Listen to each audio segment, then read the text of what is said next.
Everybody, again, welcome. I'm David Padilla. I'm the head of school here at Christ Church Episcopal. Want to welcome you.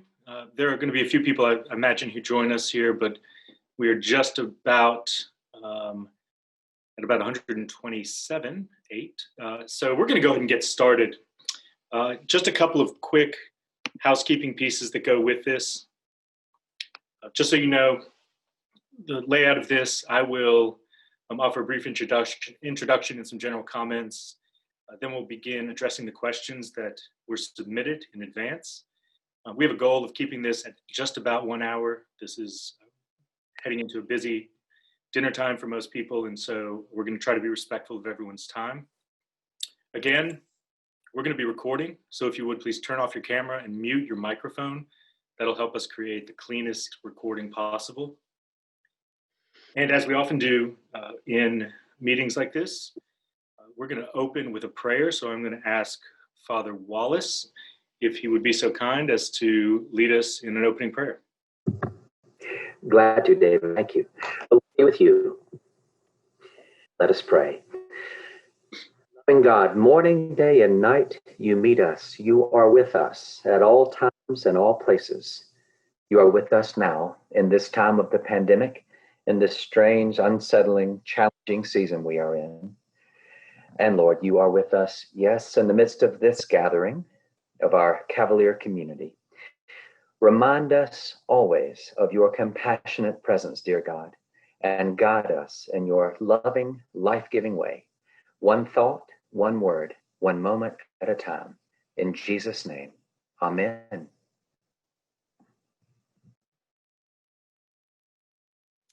All right, thank you, Wallace. Always good to get things started off, calling on all the powers we can to help us navigate these times, especially as they are. Again, I'm David Padilla. I'm the head of school at Christ Church Episcopal School. The purpose of tonight's meeting is to provide you a little more introduction to me, since I'm new to the community. It's also to introduce some members of the CCES team who are helping us shape these protocols and procedures as we get ready for the 2021 school year. Obviously, we want to respond to those questions that you've submitted, but we also need to acknowledge that there are going to be more questions that will undoubtedly arise. So just so everybody knows, we do have a frequently asked question section on the main website under the About tab. There's a return to school and then return to school and COVID-19 information. A lot of what we covered tonight will migrate in written form to that spot early next week, probably on Tuesday. And also, we will release an additional written piece just to tie up some loose ends as we start this last push towards the beginning of the school year. If I could, I'd like to take the opportunity to introduce the board chair at CCES, Cary Weeks. She has a couple of brief words of introduction. Thank you, David. Thank you all for taking time out of your day to be here and to come and get this information from David and the senior leadership team. I know this is a time of a little bit of uncertainty as we head into getting ready to start school, but I think you'll find tonight that you get a lot of really great information from David. I wanted to, y'all have by now read David's resume, so I'm not going to go through that, but just to give you guys an idea of how closely David's been working with us. He didn't just, show up July 1 and get going. He's really been working pretty much full time for us for quite some time, despite working another job as well. All year, he was on and off campus visiting, taking things in. And when the virus started in March, he began to attend all of our board meetings. And we had the regularly scheduled ones, and then we had many out of cycle ones. I believe we had about 4 before July 1st, and we've got another one coming up here before school starts. So David has been fully engaged with us and with the entire senior leadership team. Then by mid-March, we were already starting to think of, what's next year going to look like. And the team started working together with Leonard Coopersmith at the time and David. But by the beginning of May, David was leading that task force solely, and Leonard was acting in an advisory capacity at that point. So David has been working on this day and night for the duration. So I feel grateful that he's been able to give us so much time before his official start date of July 1. I will say the amount of knowledge he's worked to learn about this virus and the preventative measures that we need to be taking is just totally unparalleled. I would, as a non-MD, I would feel okay getting some advice from David at this point with all that he knows. So as a civilian, he knows probably more than anybody else, especially when it comes to schools. So there's a great deal of confidence coming from me, coming from the entire board, with the measures that David is going to lay out here tonight to keep you and your family and children safe at school this year. So thank you all, and I'm not going to take up any more time and let David go. So thanks. Thanks a lot, Cary. That is, it's been a lot of work, and I want to be clear that that work is done by a whole host of people. Wallace, who's joining us as sort of a moderator for tonight's Q&A session. He serves as our senior chaplain, obviously. Jamie Inman is our assistant head for advancement. Dr. Angela Allen is our assistant head for academics, and Doug Qualls, assistant head for finance and operations, in addition to the division directors at each division there. And then the tentacles go out from there, the number of people who've added, and I'll comment on that more. I want to start though by offering some general comments that I'll then expand on during the Q&A portion. But I think it's important to start by framing the conversation for tonight. And the first thing to say is that we recognize that this is an incredibly stressful time for everyone, given all that's going on. COVID-19 is just part of the stressors that we're all facing. And the challenges are significant, and we have to acknowledge and not minimize the very real concerns that you as parents have, and that our students have, and that our faculty has. All of those things are entirely valid and help control our decision making. So I'll start by saying that I hope that you're all taking care of yourselves and of your loved ones. It's sort of the most important theme. We also want to make sure that we're clear and explicit in saying that what's critical to make this work is that we navigate all these steps together. Success lies in commitment. I'll go so far as to say pledging to partner with CCES in this effort. We have to be united. Especially appreciative on my part for the faculty and staff who are going to be at the front lines of this. Again, I'll remark more on that as we go. But speaking more globally, I'll start by saying that, as I've said in previous communications, the health, safety, and well-being of all of our constituencies guides every decision that we're making. From the health screenings, where we ask those questions that you all get asked in a number of places, I imagine, exposure to confirmed COVID-19 cases in the last 14 days, a list of symptoms, travel to any place that's had a stay-in-place order, the new habits of hygiene, hand washing, sanitizers, physical distancing, which is a learned procedure.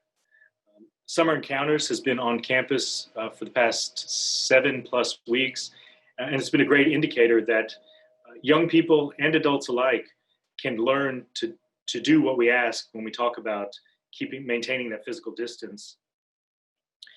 A big question that I'll return to, but that I want to go ahead and make sure I address on the early end, is that based on the circumstances as they stand and looking around us, the community spread, we've already made the decision that for that August start for the 2021 school year, we are going to require masks for everyone, regardless of distancing measures, while indoors on campus.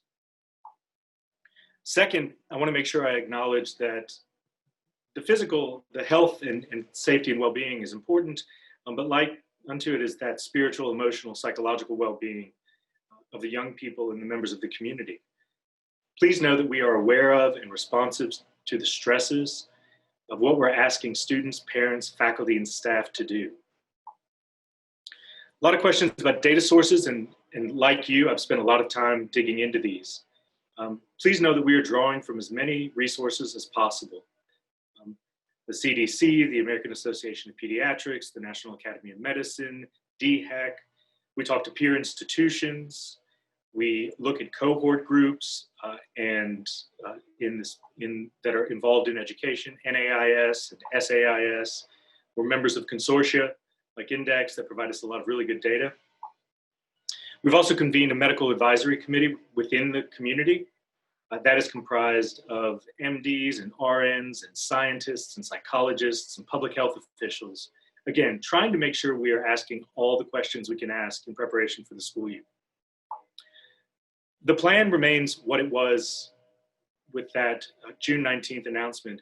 We plan to begin on time with on-campus, in-person instruction, and to keep the calendar as it currently stands largely as it is. Some people have asked about opting to remain distant, and as Dr. Allen noted in our concurrent learning plan, given our resources, particularly in terms of staffing, we are unable to provide a full choice virtual option for families that do not require health-related accommodations. Please be aware that we know that family planning is important, so we're trying to hold as close as possible to the published calendar. We will need to build in several flex days to account for some additional professional development and special schedules. But also, regardless of which mode we're in-person, hybrid, or distance learning, we've designed for continuity of the student experience across all plans. That's part of why we've designed the schedule as we have. We can make a more seamless transition if we need to, but we've tried to keep the picture as full as possible. Like you, I would love for my tenure CCES to begin in a normal fashion, but I also want to assure you that we're undaunted by the circumstances. Right? I feel, as I've said to several different groups, I feel really blessed to be taking over the school at this moment because I know the people that I'm working with as I get to know them even better and the constituency that I'll be serving. And we're going to get to where we need to get. But in the meantime, we're going to work to keep everyone safe and healthy. Things are changing all the time, daily. And we'll continue to respond to those changes while also trying to anticipate in a proactive manner what we can do. So with that, today we want to respond to the questions you've submitted to let you know where we are in our planning and preparation. Again, we know we won't address all of the questions, but we've tried to coordinate our answers to address as many of them as possible. So again, I'm going to call on Father Wallace to frame the questions to keep me moving, and then I'll take the lead in responding to all of those, and we'll just charge right into it. So with that, Wallace, if you can get us started. Yes, indeed. David, what enhanced or additional custodial regimens, cleaning regimens, have we employed? So the approach here is to make sure we've left no stone unturned on this. A lot of research that indicates that step one is making sure that you're doing everything you can to make sure the surfaces, the air, all those things around you are as close to virus-free as possible to contain spread. So here is not an exhaustive, but a fairly thorough list of things we've done. You'll notice if you've been on campus for summer encounters or anything, the welcome station, we have current hours extended from 7:30 a.m. to 5 p.m. Every person who visits campus is asked health screening questions. Their temperature is taken. If they answer yes to any of the screening questions or have a temperature of 100.4 degrees or higher, they're simply not allowed on campus. All welcome station employees, all custodial employees wear masks all the time. All persons entering campus are asked to wear masks, and disposable masks are provided to any person not having one. Every building on campus is equipped with hand sanitizers at the entrances and exits. Every classroom is equipped with hand sanitizers, disinfectant spray, paper towels, and sanitizing wipes. All bathrooms are cleaned and checked at least 3 times per day with a checklist posted in each bathroom indicating when it was last cleaned. 2 additional custodial team members have been employed over the summer and will remain on our labor team this year to clean, disinfect, and fog all buildings daily. All 238 rooms on campus have been deep cleaned over the summer. We have purchased and are using 4 atomizing aerial fogging sprayers for the classrooms and playground areas. Maintenance department is going to assist with spraying playgrounds as needed. We maintain weekly inventory assessments of PPE, thermometers, disposable masks, gloves. Plexiglass barriers are being installed at high-touch areas, the reception desks, flick cashier stations, things like that. We're in the process of evaluating thermal cameras in divisional common areas.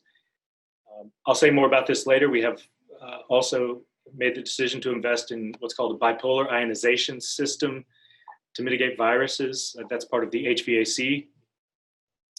We have purchased nanoseptic stickers and doorknob covers in high touch point areas to mitigate touch point spread. Those last 90 days. We're coordinating with support staff to install interior and exterior signage for safely distanced pedestrian traffic flow.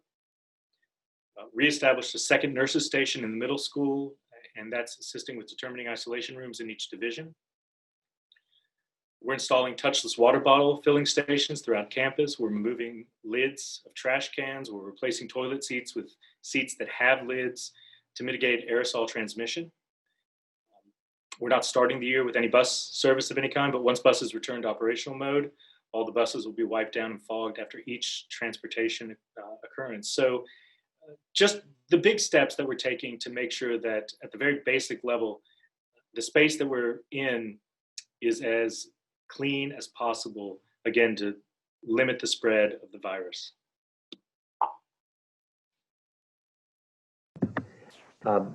David, our second question, specifically, what steps have been taken to address aerosol transmission? This is a part that makes me sound like a scientist, even though I'm not a scientist.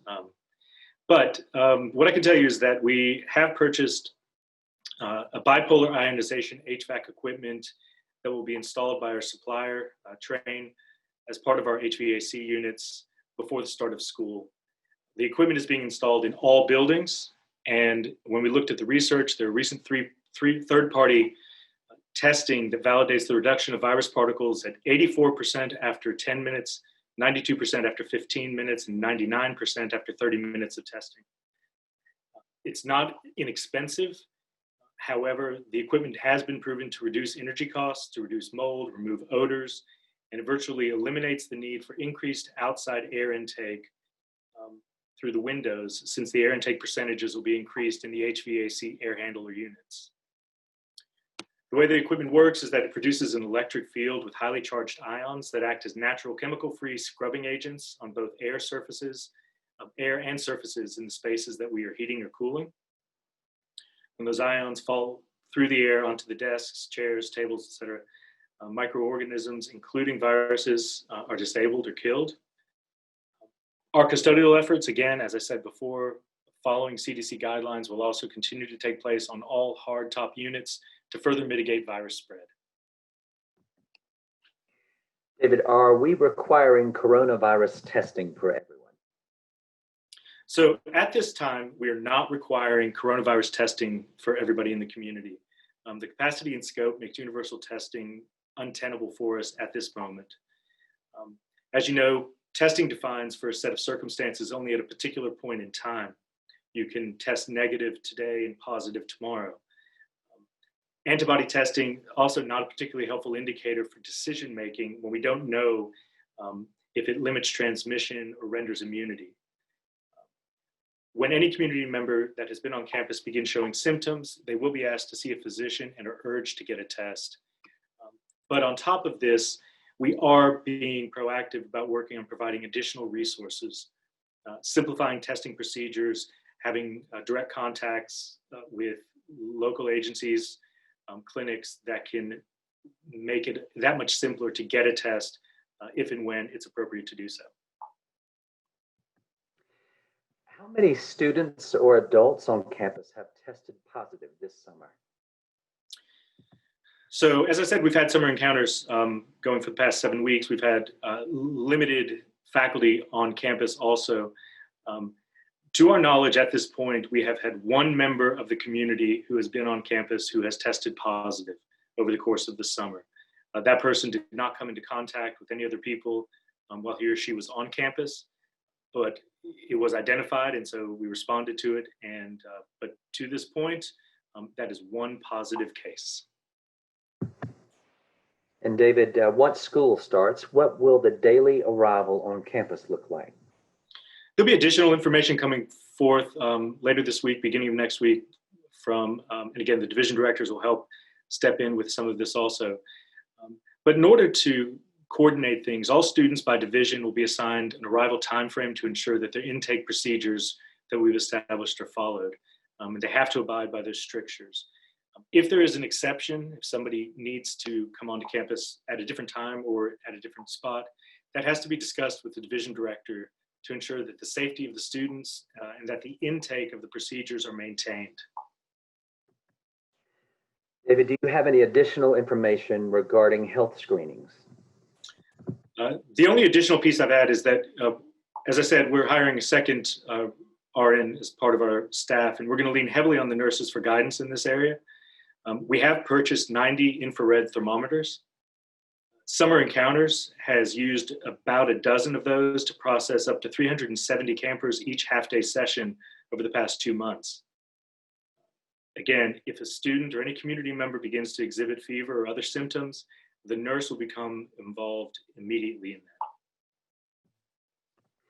What will in-class instruction look like? The way we set this up is that early in the summer, the first thing we did in thinking about return to classrooms is do a room capacity study to provide a baseline for creating classrooms with configurations that would allow us to maintain physical distancing. Furniture will need to be rearranged or moved out. The division directors will consult with faculty. You know, in the upper school, for example, classroom assignments may vary based on the size of classes. We are conscious group work, including laboratory work, which is often used for basic instruction, student engagement, and collaboration, is part of the learning experience. So we've asked faculty to consider questions like, you know, how can we maintain the experience while still allowing our students to remain distant? Do we need to look at small groups or stations? We've taken into account manipulatives, and at all levels, you know, those are going to be cleaned between student use. We've gone so far as to talk about paper, you know. We've asked faculty in general to try to mitigate how much they use, how often they use paper. Again, just trying to limit those contacts while still being able to deliver what we need to deliver instructionally. We're also looking at several outdoor learning and movement options, currently looking at outdoor learning needs and spaces so that we can encourage fresh air, getting outdoors. That could involve any number of things, tables, towels, umbrellas, coverings, things like that, to be able to use the space that we have here on campus to help us manage numbers. David, what is the specific policy? So with masks, as I mentioned, you know, where we were at the beginning is that the advisory guidance had indicated that masks should be worn while we're unable to physically distance. If you are within 6 feet of somebody longer than 15 minutes. But, you know, as we described in our plan, we're also operating along a continuum based on where we are with what we know about the virus. Given the increased magnitude once we start back in August, that is, you know, 3 times, almost 4 times the number of students plus adults on campus, we're trying to account for increased volume and density. So taking a more conservative approach, what we've decided is that masks will be required for all members of the community to begin the year. There'll be exceptions for lunch breaks, breath breaks, outdoors when physical distancing can be ensured. Somebody had asked about what happens if somebody is non-compliant. Non-compliance is simply not an option in this case. We are saying this is what our policy will be to begin the year. Masks may be removed outdoors if, you know, it's in a completely controlled environment where physical distance can be maintained. Families will be asked to provide masks, but we're looking at other options. We just had a meeting today to talk about that, making them easier to get and to keep clean options on hand. In terms of dress code, you know, as long as the masks are appropriate and tasteful, we're going to allow student choice in exactly what mask they would wear. If students cannot wear masks for medical reasons, that's where we have to explore those concurrent learning options that Dr. Allen's communication outlined.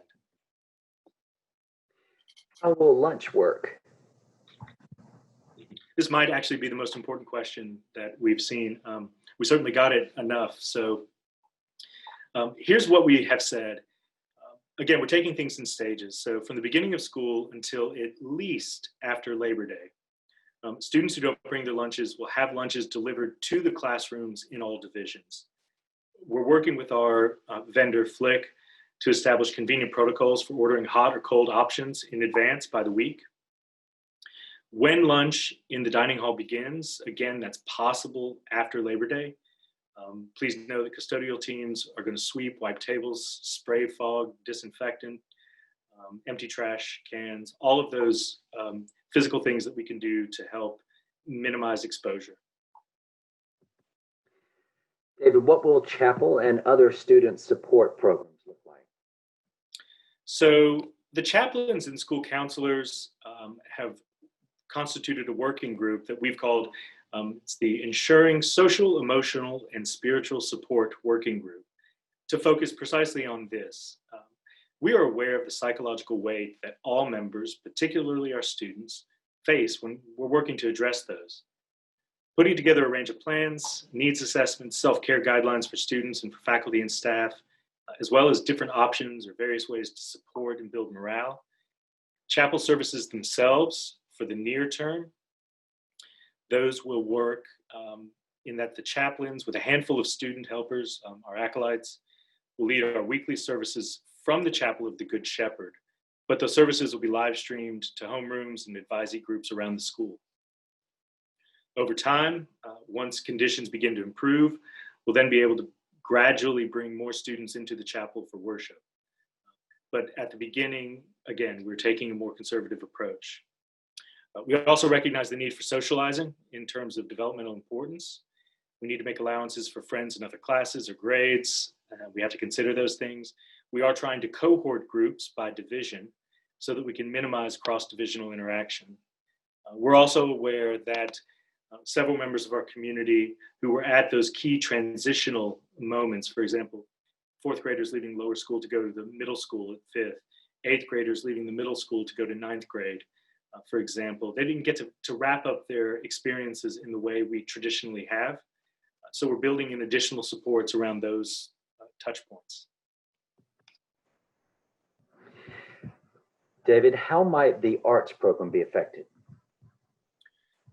This has been something that Dr. Robin Garner, our Director of Arts, has been focused on and has been working with a number of members of the community, and again, utilizing her network to find out what's happening around the country.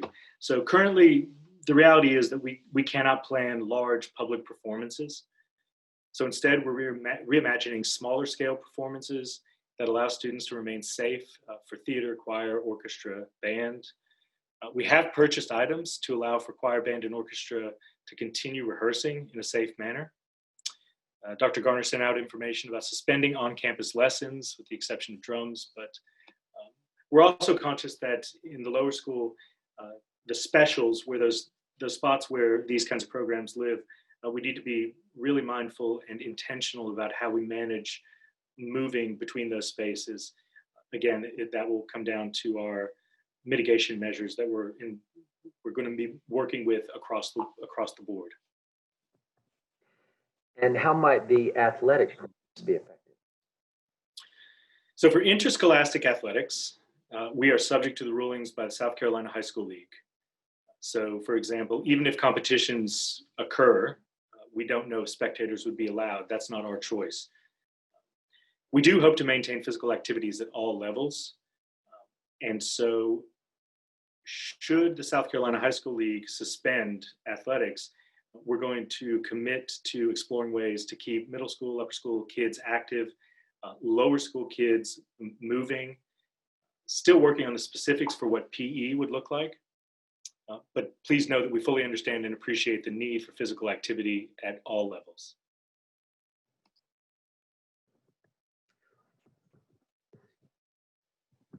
Let's see, next question. How will you manage visitors, one-on-one meetings, early arrival, afternoon encounters, and sports late stays?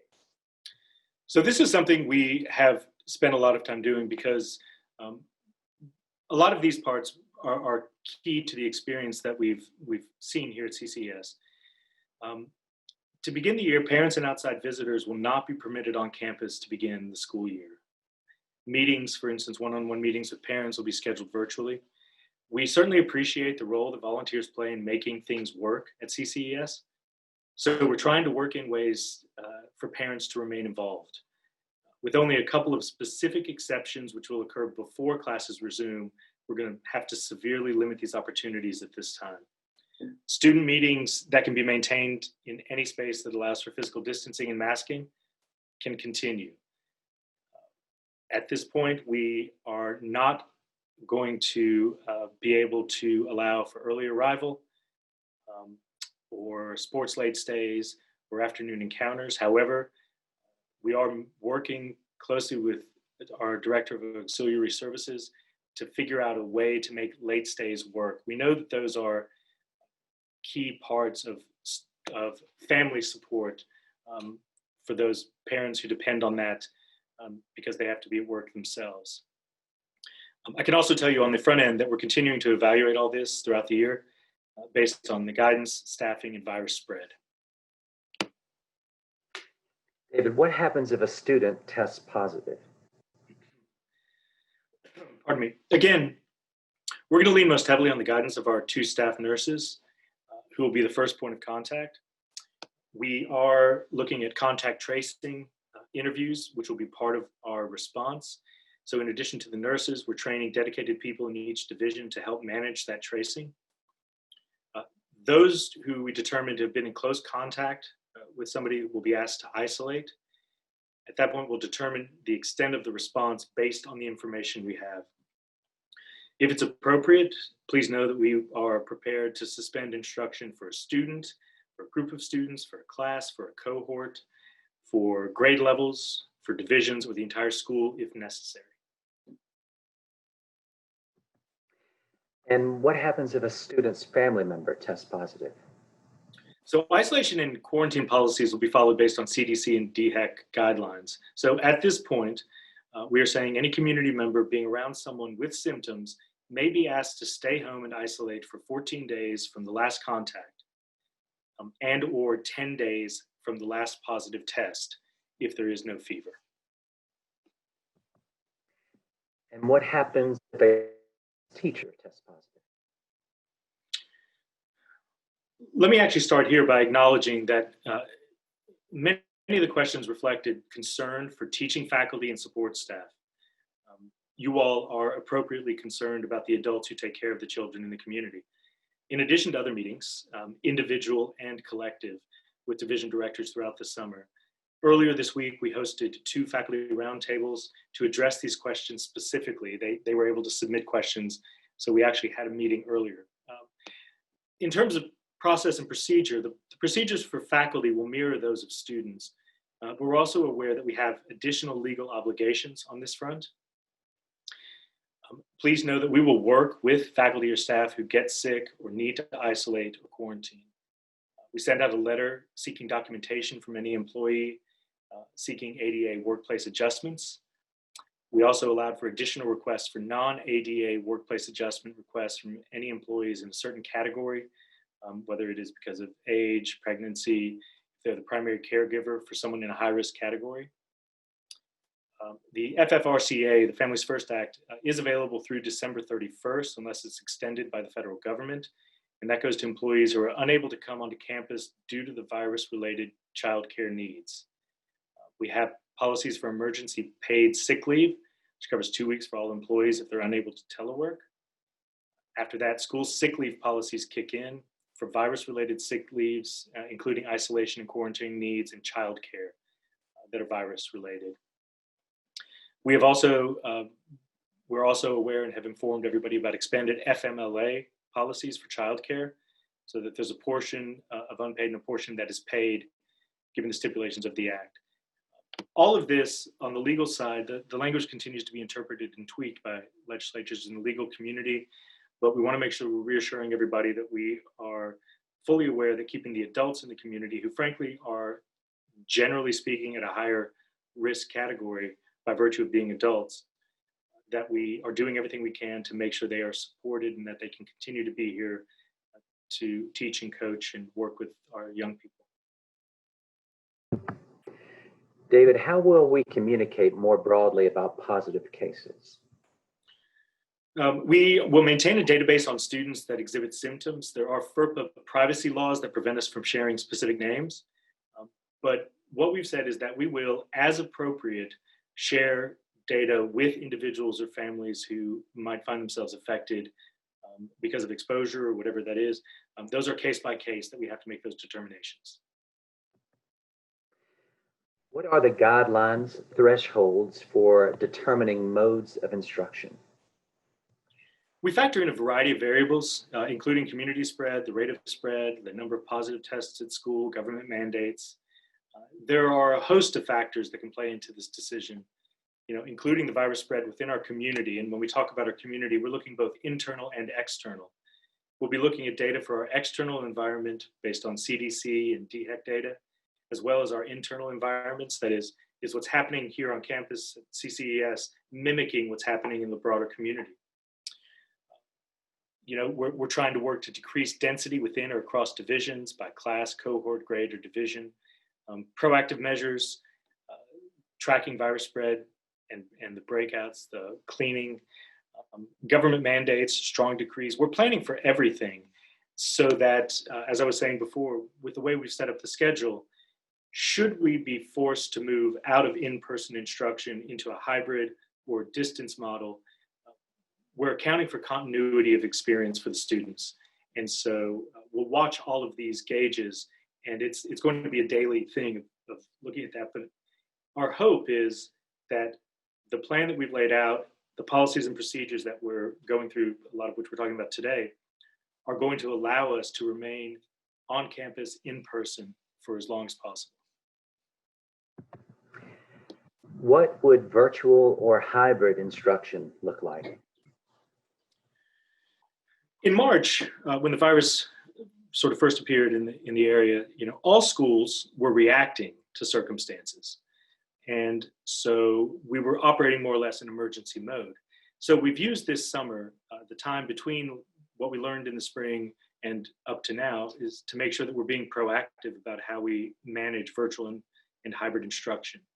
Should we need to move to those models, we will be able to utilize enhanced capacities with technology, such as cameras, Schoology, synchronous, that is instruction that's occurring in real time, and asynchronous instruction, something that could be webcast. We're looking at all of those pieces.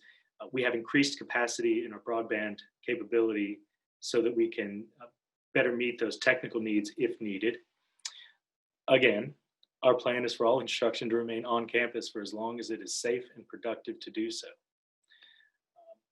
Dr. Allen also noted in an earlier communication that concurrent learning will be available for students with underlying health conditions, or students that have an immediate family member in the household with an underlying health condition, which makes it too high risk to attend school in person. Concurrent learning will also be made available for students that are out long-term due to illness, 10 to 14 days, for example, but who are well enough to continue to learn while outside of the physical buildings. While the number of illnesses may vary throughout the year, we can account for the number of high-risk students that must start the year in concurrent learning mode. We're asking families to submit the request by next Monday, August 3rd. From there, we'll be setting up meetings with families to discuss their situations, and if concurrent learning is appropriate for them, we'll develop a plan and work with teachers to implement that plan. We're also going to be working closely with our IT team to help guide us on instructional technology and tools. We'll be identifying facilitators for each division to help manage some of that communication. A couple of notes on this. Managing students who have to be out of the community for an extended period of time is not new to us. If a student develops something like gets mono or has a bad case of the flu, or it could be any number of things. So it's not as though we haven't managed those distance learning options before. We're simply better positioned now to make those even more seamless than they've been in the past. Our commitment is that all students are going to receive the same care they always receive when faced with extenuating circumstances. We are also planning for additional support services, such as those provided by the Achievement Center, should we move to a hybrid or online mode. Fully aware that a segment of our students rely heavily on these additional supports, and we're committed to providing those regardless of circumstances. What are our policies regarding potential tuition refunds should we move to a hybrid or online mode? So at this point, we are not considering any refunds or credits because we remain confident in our ability to deliver a quality experience regardless of circumstance or mode. Some of you may have heard about Governor McMaster's $32 million, the SAFE grants that he has earmarked for eligible K-12 students who attend independent schools. There was a hearing, I believe it was yesterday, that is still not, I don't know that the decision is, I haven't checked in the last couple of hours, so no decision's been reached, but those funds would be for students to be distributed directly to the school to offset net tuition amount. Families have to apply for those funds. Just so you know, CCES has applied for what's called vendor status. We have not heard any word back today, but that's where we are right now. What changes are we considering for the school calendar? At this point, as I said at the beginning, we're not planning any overhauls for the calendar. However, we will need to build in days for distance learning and for professional development. So there'll be additional info coming forth on that. Just so you know, we are staggering and slow rolling our first week of school to allow everyone time to acclimate, learn protocols, model behavior, and become comfortable with the different way of managing things on campus. This is also going to allow us to reflect and tweak our procedures in our divisions and as a school. The mitigations in a school environment are learned behaviors, as I said. So we're going to be helping guide students on proper masking, physical distancing, movement in and between spaces, and general community expectations. We are aware that orientation will have to be reimagined, so we're working on the specifics for that. And again, we're particularly attuned to those key transitional grades. That is, for example, primers who are joining us for the first time, that movement from 4th to 5th grade, from 8th to 9th. Again, there's going to be more information to come in terms of schedule and a couple of slight tweaks, but on the whole, we're maintaining the calendar as published. David, how has all of this affected enrollment? This is actually something else that we're finding is changing day by day, but not necessarily in the way we expected. So in the preliminary budget that we presented in January to the board, we had what we thought would be a solid target for enrollment. When COVID hit, we had to revise those numbers conservatively downwards because we were simply unsure what it would mean. To date, we have had a handful of families, somewhere in the neighborhood, fewer than 10 students total across the entire school, who have let us know that they have decided not to enroll or re-enroll because of their concerns for coronavirus. But on the other hand, our admissions department has been working overtime to meet the needs of families who are inquiring. So we're down to less than 4 weeks until we start. We expect not only to meet and surpass our revised enrollment numbers, we actually anticipate exceeding the original pre-COVID enrollment numbers. We have wait lists at several grade levels, and we're in a position where we actually, at this point, have to turn away qualified candidates because the demand is so high. So I want to be absolutely clear on this front. This is a unique position, not merely to the area, but in the region and the entire country. You know, from my perspective, these enrollment numbers are a testament to the work of our admissions team and to the value of what the CCS experience offers. David, is there anything else you wanted to be sure to get to before we move toward closing? Yeah, actually a question came in that I'm glad it came in sort of in the 11th hour, but it's one that we wanted to make sure we approach. For example, managing schooling in the COVID-19 world is really only one part of what we have to do, because there are other things that are going on. For example, we have a strategic dedication, strategic commitment to work on the diversity, equity, and inclusivity fronts. That work is not something you can hit pause on. That work must continue because it's sustained work that's sort of key to the experience. We are entering an election cycle. And because we're in an election cycle, we need to be thinking about what that means to engage in the civic processes of the country.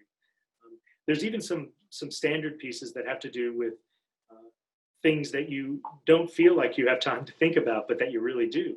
Like, how are fire drills going to work? How's a tornado drill going to work? There are a lot of other safety elements that we're going to continue considering. So my point in all of this is to say that obviously, the bulk of our attention right now has been trying to figure out how to manage reopening on campus in person, dealing with the pandemic. But we are also aware of and responding to the fact that we continue to be a school that has served this community for over 60 years. And we have things that we have to do as a school that exist outside of that COVID world. So we're just being aware of those. Wallace, I believe that is the full extent of the questions. So I want to add a couple of things here in closing as we approach the end of this time together. First, I want to say that more information will be released next week, based in part on this feedback that shaped our responses to this. So you can be looking for that. Please know how much we appreciate all that you do in placing your trust in us to support your children, making the decision to send your kids to CCES. I want to make sure I acknowledge the hard work of the entire team of people here on campus, all the members of the community. I also want to acknowledge the support of the Board of Trustees, who have done something that is just really critical, which is to say, you tell us what we need to do in order to make this work, and we will support you, and they have delivered on that. And so we certainly appreciate that effort. I also want to reiterate a call for the centrality of partnering with the school to make sure that we can make reopening a success. If everyone honors a pledge to work with us in this effort, we will remain united as a Cavalier community. And if we do that,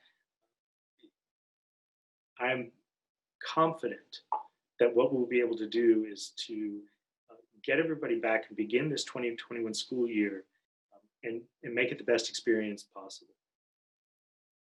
So I want to thank Father Wallace again for helping shape this. I know that is an enormous amount of information that you've gotten. Be looking for additional communications, one by the midpoint of next week, which will encapsulate a lot of what we covered today. And there'll be other pieces that come out. We want to make sure the lines of communication are open. So please know that the entire leadership team and I are open to your questions, concerns as they arise. But in an effort to pull this to a close, I am actually going to ask one more thing, Father Wallace. If you would close us in prayer, I would very much appreciate it. Glad to, David. Thank you. Let us pray. Send us forth, Lord, trusting in you as presence, with our hearts and minds and our ears and eyes open. Help us to look for you in all those we meet, and may they find you in us. In Jesus' name, amen. Thanks again to everybody for joining us, taking the time out. We appreciate it very much. And a posting of this video will be posted. So thanks a lot and have a great evening. Thanks, everybody. God bless you.